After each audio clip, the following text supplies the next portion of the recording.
Nah, yang gue penasaran adalah mungkin di luar sana kan masih banyak yang tidak tahu investment itu apa. Mungkin tahu apa ya, kasarannya investment itu apa, lo naruh duit terus nanti akan modal lebih banyak gitu misalnya gitu. But try explain investment untuk anak 10 tahun. Oke.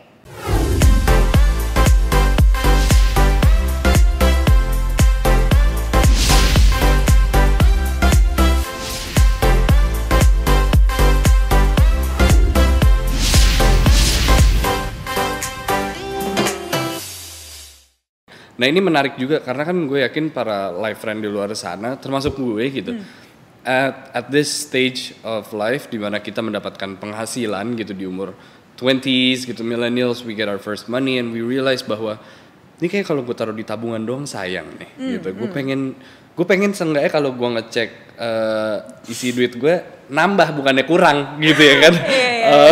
Nah ini gimana nih caranya untuk pemula mulai investasi? What's the first major steps? Oke. Satu langkah doang sih sebenarnya kalau lo mau mulai investasi buat pemula yang belum pernah ya. Lo langsung beli aja reksadana pasar uang. Langsung ya? Iya, that's it. Oke. Satu. Mungkin awalnya tuh dulu aku bilang reksadana gitu, tapi nggak spesifik. Dan I learn, reksadana saham tuh bisa turun ya nanti. Aku takutnya orang kapok gitu loh. Jadi maksudnya investasi pertama lo reksadana pasar uang aja yang nggak mungkin turun. Ya semoga lo nggak kapok jadinya gitu loh. Tapi naiknya nggak secepat itu juga. Iya, definitely. Itu resiko aja. Tapi kan kita bandinginnya sama tabungan ya betul, kan? Betul. Lo mau lihatnya nambah atau kurang? Iya kan? Nah ini udah pasti nambah dan tabungan lo berapa? Nggak sampai 0,5 kan per tahun. Ini 5-7 udah 10 kali lipatnya lo mau cari di mana lagi gitu. Nah, dari sebuah investasi ini ya, kira-kira ada bedanya nggak sih antara investasi yang cocok untuk umur 20 sampai 30 atau mungkin 30 tahun ke atas? Biasanya umur ya. Ini kalau kita kelompokin berdasarkan umur. Biasanya kalau orang bilang anak muda tuh lebih lebih darah muda lah ya. Jadi lebih agresif, lebih cocok ke saham segala macam. Tapi menurut aku tuh milih investasi itu balik lagi sih 2 sih formulanya. Lo mesti tahu goals, lo mesti tahu resiko lo. Anak umur 20 mau nikah 3 tahun lagi. Ada juga anak umur 30 yang mau nikah 3 tahun lagi, ya kan? Investasi tuh ya aku suka mengibaratkan kayak gini nih, kita kan lagi di rumah lo yang keren banget. Iya, betul. Ya kan? Nah misalnya kita mau makan nih abis ini ke warteg sebelah ya kan? Iya. Kalau kita mau ke warteg sebelah kita jalan kaki dong. Iya. Ya kan? Gak mungkin kita naik pesawat kan ke sebelah. Gak mungkin. Ya kan? Nah tapi kalau misalnya abis ini mungkin nanti weekend kita mau ke jalan-jalan ke Bali. Boleh. Gitu. Gak mungkin kita jalan kaki dari Jakarta ya kan? Kita pasti naik pesawat. Jadi investasi itu kayak jalan kaki, investasi itu kayak naik pesawat. Oke. Investasi itu kendaraan doang. Iya. Lo harus sesuaikan sama tujuan lo. Sebenarnya bukan sesuaikan sama lo di umur berapa sih. Tapi lebih ke tujuan lo. Lo mau ke warteg sebelah atau kita mau ke Bali nih. Karena beda kan alatnya. Yeah, that's a good. Did you know this from the beginning? Definitely enggak. Tapi kalau nggak coba, definitely nggak akan tahu. Oke. Nah lo vokal terhadap ini di social media juga gitu. And it's a big part of your career now. Paling sering tuh orang-orang bertanya soal apa sih? Atau mengeluh soal apa? Pertanyaan yang paling sering kalau investasi itu adalah, Kak aku cocoknya investasi apa? Oh balik lagi ke situ ya? Selalu ditanyain, Kak aku cocoknya investasi apa gitu. Tapi itu membuktikan bahwa orang tuh pada penasaran nih gak sih Kak? Maksud gue orang tuh pada mau sebetulnya. Iya. Dan itu nggak sesulit itu apalagi di masa sekarang yang semuanya serba digital. Iya. Aku suka bilang juga sih sama kita ya anak-anak muda. Kita tuh bakal jadi generasi yang jauh lebih kaya daripada orang tua kita sih.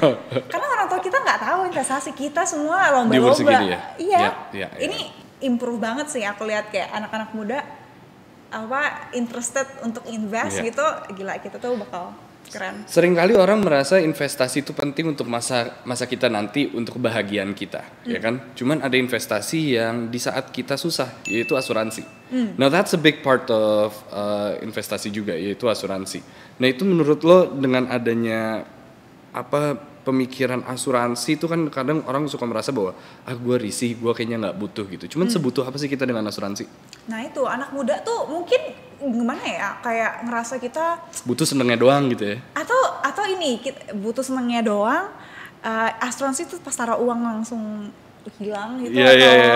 Atau mungkin kita ngerasa kita tuh gue masih muda lah, suka olahraga, suka badminton, suka sepeda, sehat-sehat. Ya emang gue sakit sampai lo tawarin gue asuransi gitu kan. Nah, ini ya mungkin aku boleh cerita pengalaman aku tentang asuransi yang ngebuka mata. Kayak aku awalnya salah juga, aku langsung invest juga. Oh oke. Harusnya ya kalau stepnya itu kan dari sesuai episode lo kan, dana darurat, lo mesti asuransi dulu baru investasi. Lo kalau nggak punya dua itu, you better punya dulu sebelum lo invest. Oh, oke. Gitu. Aku beli asuransi kesehatan Desember kalau nggak salah. Terus di Maret aku kena demam berdarah. Oke. Aku bayar di Desember tuh 5 juta untuk setahun. Terus di Maret kena demam berdarah tuh 20 juta lah biaya totalnya. Kayak kurang dari itu sih, 18, 19, 20 lah ya. Jadi lo bisa bayangin nggak? Gue bayar 5 juta nih Desember. Di Maret 20 juta ini dibayarin. Jadi kalau lo mau hitung return on investment-nya ya, you win. 20 juta bagi itu udah berapa? 4 kali lipat dalam 3 bulan. Gitu loh. Jadi kalau lo mau put insurance into investment perspective, ya kayak gitu. It works. Jadi jangan sampai lo nggak punya asuransi terus udah investasi duluan sih, takutnya pas lo sakit udah kepake di situ dan nggak bisa lo. Terpaksa lo harus ambil uang investasi lo. Kalau misalnya lagi bagus. You know kalau lagi jelek lo makin buruk lagi hidup lo gitu. Oke. Berarti that was an interesting point. Berarti step-nya apa aja tadi? Lo harus ada dana darurat. Ini misalnya untuk teman-teman yang seumuran yang lagi like on top of their career, ya lagi ada uang terus nggak tahu mau diapain lagi, lo harus ada dana darurat, kemudian investasi di asuransi, and then baru investasi untuk masa depan lo gitu ya. Does that apply to you today? Iya, itu aku, tapi aku mulainya salah. Iya, balik lagi tadi, lo salah. Gue nggak tahu kayak asuransi itu sepenting itu. Tapi untungnya gue udah punya nih sebelum gue sakit dari 20 juta itu kan. Tapi untungnya ya gue udah tahu duluan lah sebelum itu. Tapi pas gue mulai juga langsung investasi duluan, which I think wrong gitu. Tapi untungnya nggak dihukum gitu lah kan. Vel, kalau kita udah ngeliat lo udah dengerin lo ngebahas tentang the financial plans dan juga your vision towards yourself gitu in the government gitu. I think a big part of you is your social media sekarang, membagikan informasi terhadap ini semua. What's your goal towards the people? Agar mereka lebih paham tentang keuangan kah atau seperti apa? Harapannya sih kalau misalnya gue boleh relate sama my ultimate goal gitu ya, so far sih belum berubah nih, wanna be part of government. Ya itu sih, kalau kita hanya bisa mikir keluar dari diri kita, mikirin orang lain kalau misalnya kita udah selesai dengan diri kita. Gitu kan. Nah, gimana lo selesai dengan diri kita ya, a big part of it adalah lo sejahtera, uang lo cukup untuk makan, hidup dan secukupnya gitu. Kalau udah selesai itu, let's talk about other people, let's talk about the country, bigger picture lah gitu. Dan nah kalau misalnya gue baru mulai nanti 10-15 tahun lagi, gue butuh invest waktu berapa lama tuh untuk gue bisa reap that ini kan. Jadi that's the goal. Okay. Now talking about investment, dengan orang di luar sana dengan penghasilan mereka di umur mereka, I think in their 20s, getting their first incomes gitu. Pasti ada kebutuhan pribadi dulu gitu, kebutuhan primer. Where does investment come? Kalau aku tuh jujur ya, aku bukan tipe yang suka bagi-bagi alokasi gitu sih. Kayak kan ada tuh yang 50, 30, 20, 40, 30, 20, 10 untuk apa gitu. I do that. You don't do that? I don't do that. Okay. I do that. I did that pas aku kuliah gitu. Pas aku sekolah. Itu aku catat tuh satu-satu kayak pengeluarannya. Itu kan pas kuliah tuh kayak gitu kan. Kalau mesti catat kayak gitu. Tapi pas lo udah kerja mah ribet kan, lo udah mikirin yang lain kan. Kayak repot banget lo mesti catat-catat mulu. Jadi kalau the way I do it adalah kalau lo nggak maksa untuk nabung atau invest tuh nggak akan ada uangnya. Jadi uang untuk nabung tuh bukan dari uang sisa ya, tapi lo sisihkan every time aku dapat uang nih, langsung. Sebenarnya patokan aku cuma 2. Satu adalah dana darurat di bank tuh masih ada, masih terjaga. Cara hitungan dana darurat kan kayak udah dijelasin sebelumnya. Misalnya kalau aku pengeluaran per bulan 5 juta, belum punya tanggungan, kalikan 6 bulan kan, 5 kali 6, 30 juta. Kalau di bank udah ada 30 juta. Sisanya baru deh lo pakai. Aman kan? Udah aman nih, udah aman, lewat, checklist, terus kan dapat penghasilan nih. 50%-nya langsung aku invest gitu. Dari penghasilan lo di luar dana darurat? Dana darurat itu cuma kayak cek doang kayak. Iya. Ada nggak nih 30? Oke ada gitu. Tapi kalau nggak ada, ya lo mesti tambahin dulu. Namanya juga dana darurat lebih penting kan daripada investasi. Tambahin dulu. Tapi kalau udah aman, apalagi kelebihan jangan tuh. Soalnya apa ya? Kebanyakan kan balik lagi nabung itu biarin uang gue istirahat. Gue nggak mau nih uang gue istirahat, cuma gue mau suruh dia kerja di investasi. Gitu. Jadi aku tipe yang 50% lo invest, sisanya suka-suka gue. Maksudnya kayak as long as dana darurat aman, ini gue udah invest, ya bebas gue mau hedon kan, gue mau beli tas, gue mau liburan, terserah gitu. Aku bukan tipe yang kayak menurut aku membatas-batasi gitu tuh. Menurut aku pribadi nih itu kayak membatasi kebahagiaan.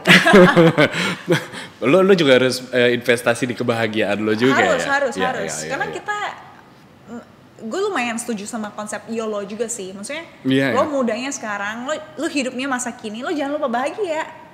Investasi penting, bahagia lo juga penting. Lo harus balance. Jangan kayak diet, tau gak sih? Lo bisa kebayang gak? Sengsara sekarang, sengsara banget gitu. Lo itu gak makan, cuma minum air setiap hari gitu ya. Terus lo pas cheating day, lo invest kuat banget, pas lo hedon, wah habis langsung semua makanan lo rakus lahap gitu. Gue rasa ketika lo tadi bilang salah satu pertanyaan terbanyak adalah gimana cara gue memilih investasi yang bagus buat gue itu apa gitu kan. Terus lo bilang it's like finding a partner gitu. Ya sesuai diri lo, kemauan lo apa gitu. How do you find that? Do you have any tips and trick untuk mencari jodoh lo gitu? Harus naruh di mana gitu? Ada gak sih? Nah misalnya kalau lo suka cewek nih, lo lihat nih baru pandangan pertama nih kayaknya cantik gitu kan. Lo nggak mungkin ngajak dia nikah dan lo nggak mungkin juga baca buku tentang cinta gitu kan ya. Bisa aja sih, tapi pasti ada tahap pengenalan dulu gitu. Cara yang paling cepat buat lo tahu dia cocok apa enggak ya lo ajak ngobrol. Paling enggak lo minta ngopi bareng atau minta nomor handphone. Gak tau sih gimana sih kalau coba. Gue terakhir pacaran deketin cewek 5 tahun lalu. Gue nggak tahu sih. Udah beda. Gitu. Udah beda. Udah lama pacarannya soalnya gitu. Tapi ya kira-kira mungkin lo bakal deketin, lo bakal tanya sama dia kayak ya maksudnya. What you like and all that. Ngobrol-ngobrol gitu kan, PDKT gitu kan. Sama kalau investasi juga lo bisa milih untuk langsung invest a lot your time, langsung ngajak nikah, langsung taruh semua uang di situ bisa. Lo juga bisa milih untuk baca buku dulu, baca teori juga bisa gitu. Tapi lo juga bisa nih, dan menurut gue ya sama kayak cari jodoh, lebih cocok tuh kalau misalnya langsung deketin. Langsung invest a little di situ. Taruh aja 100.000 investasi apapun, entah itu bodong atau enggak ya, lo nggak akan tahu itu, lo nggak akan tahu. Pokoknya dikit dulu gitu ya. Taruh aja dikit dulu. Gitu. Pokoknya investasi entah itu bodong atau enggak ya, menurut gue kalau lo ngerti nggak apa-apa. But if it's too good to be true, kemungkinan besar itu bodong. Makanya kan? Lo fair aja, balik lagi kan. Kalau resikonya tinggi berarti penghasilannya tinggi. Kalau kalau lo ngerasa cocok dengan returnnya 30% sebulan, ya lo jangan salahin siapa-siapa ya kalau misalnya dia turun 30% dalam sebulan gitu. Fair aja gitu. Misalnya kita udah lumayan dewasa lah. Betul. Lo harus tahu resikonya dan keuntungannya gimana. Dan mungkin salah satu hal yang penting juga jangan takut untuk bertanya. Because that's a big part of I think getting older and picking the right place to invest. Karena untuk bertanya ke orang lain gitu, how do I do this, how do I do that, dan bertanya langsung ke the people that are in charge for you to invest gitu. We've learned a lot from obrolan seperti ini, dan juga pastinya kalau teman-teman di luar sana, live friend di luar sana masih mau bertanya, bisa langsung ke social medianya Feli ya kan, dan di situ lo berbicara banyak tentang financial planning, investasi, and loads of what do you call it, financial literacy. So thank you so much sudah hadir di sini dan berbicara bareng kita dan menemani para live friend. So give a round of applause buat Feli. Thank you Yas. Kalau gitu nama gue Yas. Nama gue gue Feli. Dan terima kasih sudah menonton BNI Live Corner, di mana kita sudah ngobrol-ngobrol dengan orang-orang yang sangat inspiratif. Bye-bye. Bye.